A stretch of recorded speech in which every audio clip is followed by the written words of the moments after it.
Well, good afternoon, everyone. Welcome to the first KASB Daily Legislative Update of the 2021 session. As you may be able to tell, we are not coming from the Kansas State House due to a combination of their protocols and my personal quarantining protocol. But Leah Fleiter and Scott Rothschild are going to join me for a quick update of where we are today. And just as you'll note, we try to do this pretty much every day, Monday through Thursday, and if there's additional information on Friday during the legislative session. I'm just going to start by quickly talking about what we see coming up this week. Ask my colleagues to jump in if they have anything. Today, the House and Senate reconvened. Members were sworn in, but there were no committee meetings held today. That all gets going tomorrow. And here's several things that we'll be looking at as we move forward this week. Number one, the Senate Judiciary Committee has a bill dealing with, right out of the chute, extending the disaster declaration into the new session. We know the legislature is going to be looking in more detail about the state's emergency management law, but I think the assumption is that's not going to happen in the first 2 weeks. And so there will be need to be some continued extension of the authority we have to deal with COVID. Number two, the governor's budget will come out. We'll talk in just a minute about the schedule, but we know the budget committees will receive a report from the governor's budget director on Wednesday and then begin starting to unpack the details of that throughout the week, although we're a long way before any kind of actual floor debate will take place. The Senate Education Committee is starting, as usual, the first week to just sort of get a round of preliminary data, presentations from different sectors of K-12 education. No hearing schedule this week. House Education Committee does not have a meeting scheduled this week. They'll start next week. And the K-12 Budget Committee has one introductory meeting this week. No bills or anything yet assigned. Those are kind of the top levels. Scott, Leah, what else is happening this week to be on the lookout for that I'm forgetting? Well, the State Board of Ed will meet Tuesday or tomorrow and Wednesday, and basically they're meeting. They'll be electing officers on Tuesday. Two new members are joining the board via the elections. Melanie Haas from Overland Park and Betty Arnold from Wichita. So the state board will be electing new officers, and then of course going right into their business. They're hearing some Kansans can stuff, and then on Wednesday, the later part of their meeting on Wednesday, they're kind of doing a board retreat to kind of familiarize themselves with each other since there are some new members. So that's the state board is monthly meeting is Tuesday and Wednesday. Okay, Leah, what are you watching in other Well, committees? just before we started this broadcast, Mark, the text of that Senate Judiciary bill became available, Senate Bill 14 that they're hearing tomorrow. And I was scrolling through it real quickly just to see if there was anything specific to K-12 schools.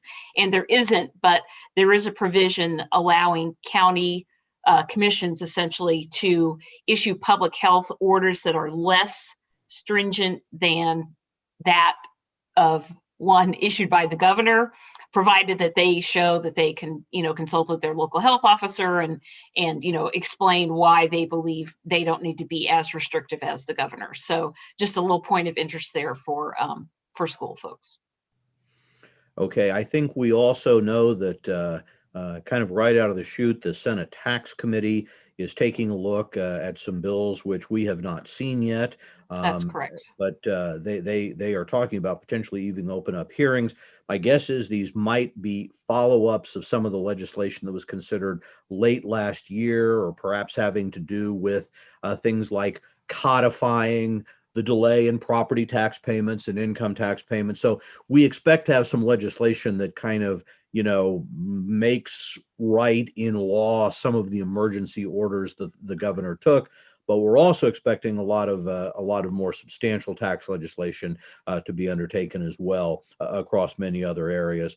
couple of other things this week. Typically the first week, we'll be getting updates from everything from report on the census and report on elections, how they went. I mean, a lot of state agencies will come in the next few weeks and make those kinds of reports. It's kind of the cycle that we're in is that this week, everyone's finding their place and who they are and meeting new people and just beginning to introduce bills. It's rare to have much in the way of hearings for the first week or two. January is pretty much about getting bills introduced.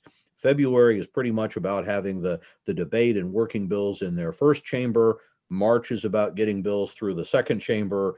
April is wrapping up the regular session through conference committee reports and moving ahead. So in the broad scheme of things, we're obviously still at the very beginning of the session, but some bills, as Lee indicated, are being introduced, some pre-filed, and we'll be getting you out information as we're reading those. And Mark, good to note that the committees that we do follow do have opportunities on their agenda starting on about Wednesday for the introduction of new legislation. So we'll be monitoring those meetings, and if new legislation is introduced, we will let you know about it as soon as possible. Absolutely. So probably the final thing we might want to mention is another annual event, and that is the governor's State of the State address and budget message. What's the plan for that? Well, the governor is giving her State of the State at 7 o'clock tomorrow. It will not be before a joint session of the House and Senate, obviously because of the COVID protocols. And then she will roll out her budget, as you mentioned earlier, to the Appropriations and Ways and Means Committees on Wednesday. We will be listening intently to the governor's speech and analyzing and going through her budget to provide you information on that.